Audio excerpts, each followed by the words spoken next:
مثل الذین ينفقون اموالهم فی سبیل اللہ ہے، مثال ان کی جو اپنے مال خرچ کرتے ہیں اللہ کی راہ میں۔ عام طور پر یہ فی سبیل اللہ جو ہے وہ سبیل پانی کی بنا دی، وہ بھی سبیل ہے، ٹھیک ہے وہ بھی سبیل تو ہے، نیکی کا وہ بھی راستہ ہے، سبیل اللہ ہے، لیکن یہ کہ فی سبیل اللہ خرچ جو ہے اس کا بالکل مفہوم اور ہے، وہ صدقہ ہے، خیرات ہے، زکوٰۃ بھی اصلاً جو ہے وہ غریبوں کا حق ہے، لیکن اس میں بھی ایک مد سبیل اللہ کی رکھی ہوئی ہے۔ اگر تو آپ کے قریب اعزاء و اقارب ہیں، غربا ہیں، تو ان کا حق فائق ہے، پہلے ان کو دیں۔ بہرحال فی سبیل اللہ انفاق۔ مثل الذین ينفقون اموالهم فی سبیل اللہ کمثل حبۃ انبتت سبع سنابل فی کل سنبلۃ مئۃ حبہ، مثال ان کی جو اللہ کی راہ میں خرچ کرتے ہیں اللہ کے دین کے لیے، ایسے ہے جیسے ایک دانہ کہ اس سے 7 سنبلیں پیدا ہوئیں، 7 خوشیں، 7 بالیاں، 7 سٹے۔ باجرے کا سٹا ہوگا کتنے دانے ہوتے ہیں اس میں، مکئی کا سٹا ہے اس میں کتنے دانے ہیں، فی کل سنبلۃ مئۃ حبہ، اس میں 100 دانے موجود ہیں ہر ایک میں، تو ایک دانے سے 700 دانے وجود میں آ گئے۔ اسی طریقے سے اللہ تعالیٰ جو بھی اس کے دین کے لیے مال خرچ کرے گا اس کے مال میں اضافہ کرے گا، اللہ تعالیٰ ان کو جزا دے گا اور اس کو بڑھاتا رہے گا اپنے میں۔ واللہ یضاعف لمن یشاء، اور یہ تو تمہیں تمثیلاً بتایا ہے، اللہ اس سے بھی دگنا کرے گا جس کو چاہے گا، صرف 700 گنا نہیں، اور جتنا چاہے گا بڑھائے گا۔ واللہ واسع علیم، اللہ کے خزانوں میں کوئی کمی نہیں ہے، بڑی وسعت والا ہے اللہ، بہت سمائی والا ہے اور وہ سب کچھ جاننے والا ہے۔ الذین ينفقون اموالهم فی سبیل اللہ، پھر جو لوگ کہ اپنا مال خرچ کرتے ہیں اللہ کی راہ میں، ثم لا يتبعون ما انفقوا منا ولا اذى، پھر جو کچھ وہ خرچ کرتے ہیں اس کے بعد نہ تو تکلیف پہنچاتے ہیں نہ احسان جتاتے ہیں۔ دیکھیے جی میں نے اس وقت اتنا چندہ دیا تھا، معلوم ہوا کہ میرا حق جو ہے وہ زیادہ ہے، پھر میری بات مانی جانی چاہیے۔ ہم چندے زیادہ دیتے ہیں تو رات میں بات بھی تو ہماری چلنی چاہیے۔ یا اگر کسی جو کارکن کو دیا ہے جو اللہ کے دین کے لیے کام کر رہا ہے، یہ بھی ان 2 رکوعوں کے آخر میں بات واضح ہو جائے گی۔ کوئی شخص ہے اللہ کے دین کے کام میں لگا ہوا، آپ اس کو ساتھ تعاون کر رہے ہیں تاکہ وہ اپنی معاش کے اوپر اپنا وقت نہ لگائے، اپنا پورا وقت جو ہے وہ دین کی خدمت میں لگائے، لیکن اب اگر کہیں آپ نے اس کو جتا بھی دیا، اس پر احسان بھی رکھ دیا، کوئی تکلیف دے کلمہ کہہ دیا، تو جو آپ کا اجر و ثواب تھا وہ 0 ہو جائے گا۔ الذین ينفقون اموالهم فی سبیل اللہ ثم لا یتبعون ما انفقوا منا ولا اذى،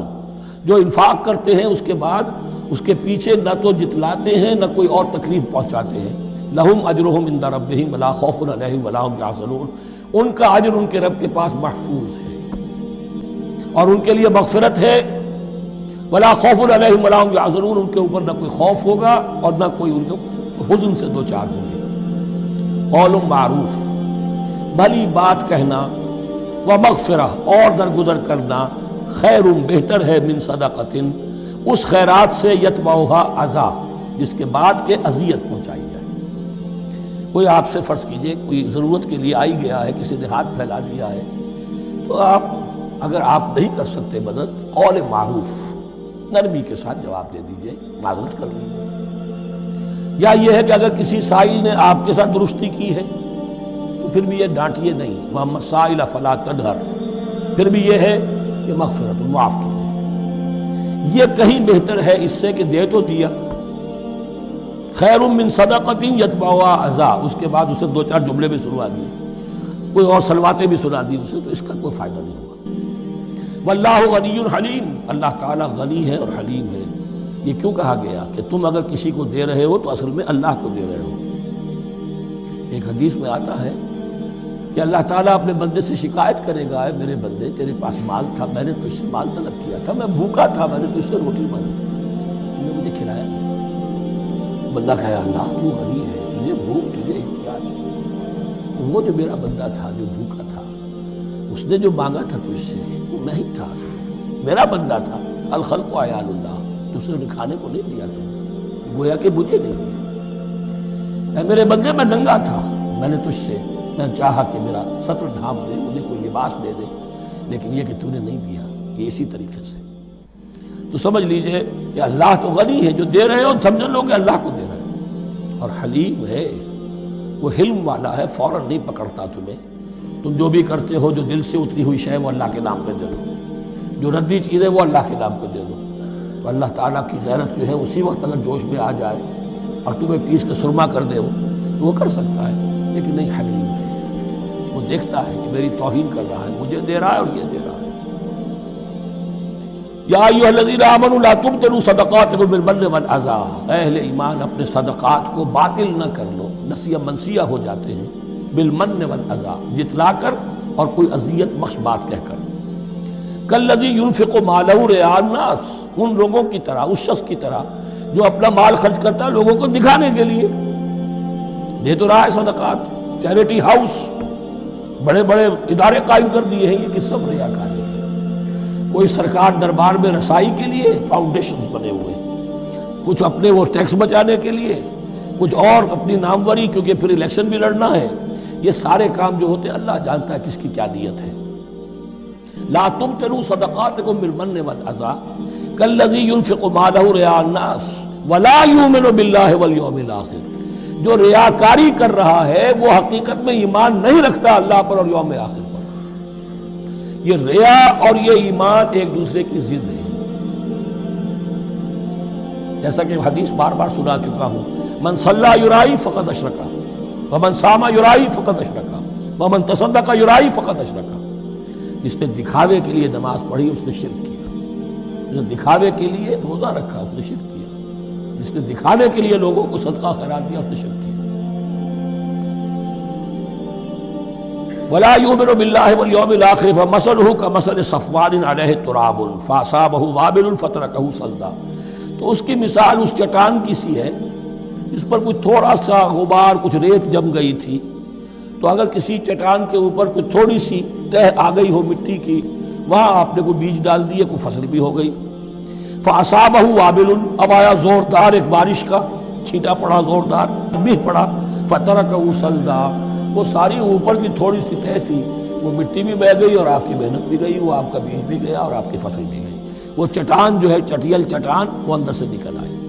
یعنی سب کچھ گیا۔ ریاکاری میں اس کا مطلب یہ ہے مال بھی دیا اور حاصل کچھ نہ ہوا، بیج بھی گیا،